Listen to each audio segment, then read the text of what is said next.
नमस्कार प्यारे साथियों, आपका स्वागत है हमारे YouTube चैनल में। और देखिए साथियों, हम आपको डीएलएड फर्स्ट सेमेस्टर के लिए मैथ करा रहे हैं, जिसमें आज आपका एक नया चैप्टर स्टार्ट होने वाला है, चैप्टर नंबर 12। तो इससे पहले कि अगर आपने चैप्टर्स के वीडियो नहीं देखे हैं तो आप देख सकते हैं। इसके लिए मैंने अलग से एक डेडिकेटेड प्लेलिस्ट बना दी है, डीएलएड फर्स्ट सेमेस्टर मैथ के नाम से। ओके साथियों, अगर आप चैनल पर नए हो तो चैनल को सब्सक्राइब कर लीजिएगा। इस वीडियो को जरूर से लाइक कर दीजिएगा ताकि आपके दोस्तों के पास यूट्यूब इसको भेज सके।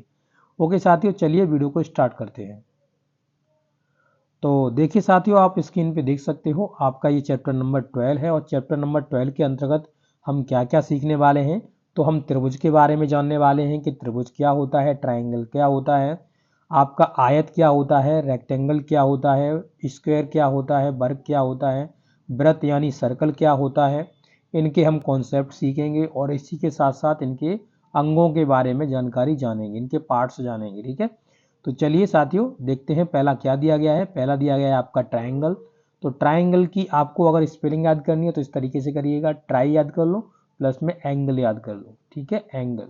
ठीक है, और ये जरूर याद रखिएगा क्योंकि आपके भविष्य में बहुत काम आने वाली है, इंग्लिश ज़्यादातर प्रयोग की जाती है। ठीक है, त्रिभुज हो गया। अब देखिएगा इसमें क्या है, त्रिभुज के बारे में क्या क्या जानने वाले हैं कि ये जो होता है त्रिभुज वो 3 भुजाओं से घिरा होता है। और इस तरीके से आप देख सकते हैं यहाँ पर अगर हम बात करें भुजाओं की तो देखिए एक भुजा इसकी ये रही, एक ये रही भुजा और इसकी एक भुजा ये रही। 3 भुजाओं से ये घिरा होता है। और इसमें क्या 3 शीर्ष होते हैं और 3 इसके भुजाएं होती हैं, 3 कोण होते हैं।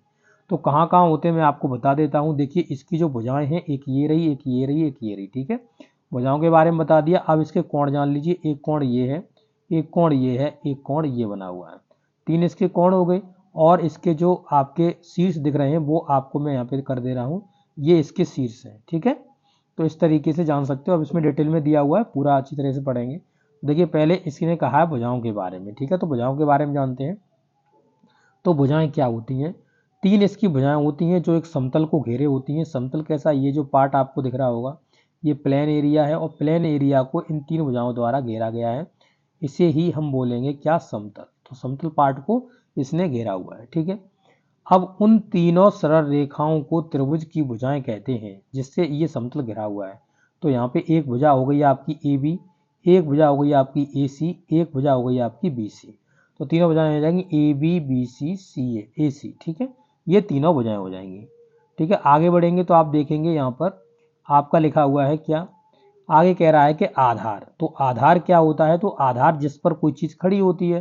तो जैसे मान लो कि ये हमने खींच दिया, इस पर कोई चीज़ खड़ी कर दी इस तरीके से, तो आधार कौन कहलाएगा, ये वाला आधार है आपका।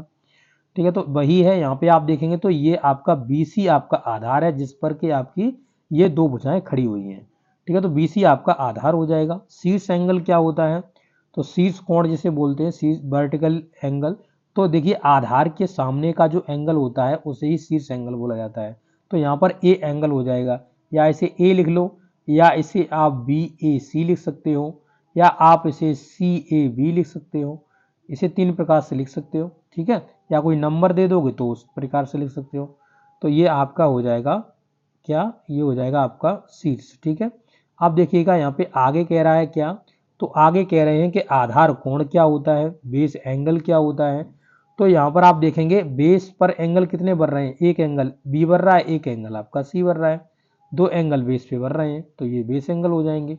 तो देखिए लिखा हुआ त्रिभुज के आधार के दोनों सिरों पर बने कोण त्रिभुज के आधार कोण होते हैं। जैसे देखेंगे बी एक एंगल है और एक आपका एंगल सी है।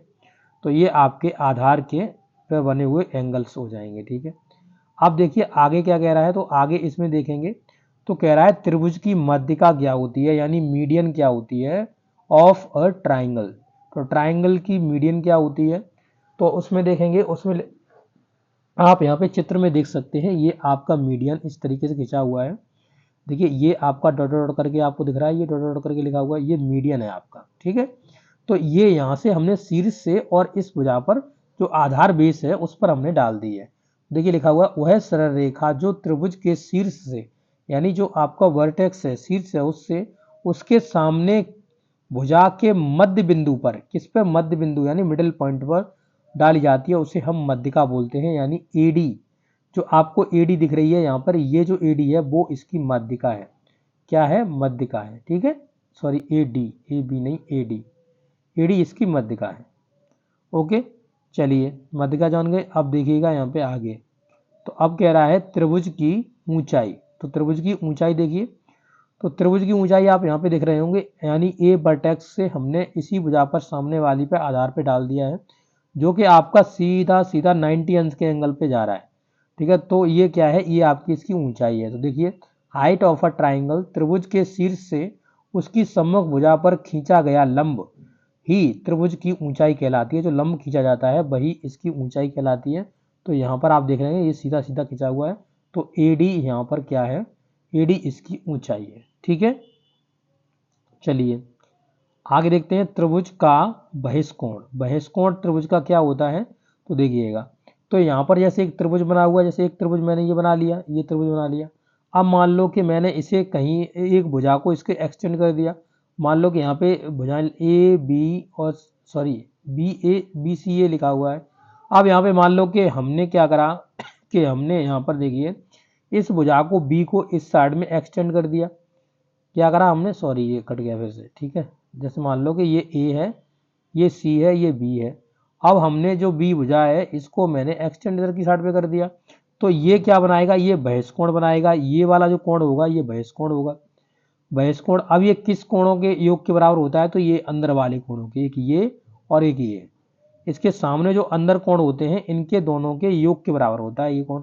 तो ये चीज़ जान लीजिए, ये बहिष्कोण होता है। ये बहिष्कोण थ्योरम आपकी आती है, उसमें इसको प्रयोग किया जाता है। वैसे यहाँ पे तो सिंपली बताया हुआ है कि यहाँ पे जो बाहर का कोण बनेगा वो बहिष्कोण कहलाएगा। त्रिभुज की भुजा, त्रिभुज की किसी भुजा पर बनी किरण दूसरी किरण के बाहर की ओर बने कोण को बहिष्कोण कहते हैं। तो ये बहिष्कोण होता है।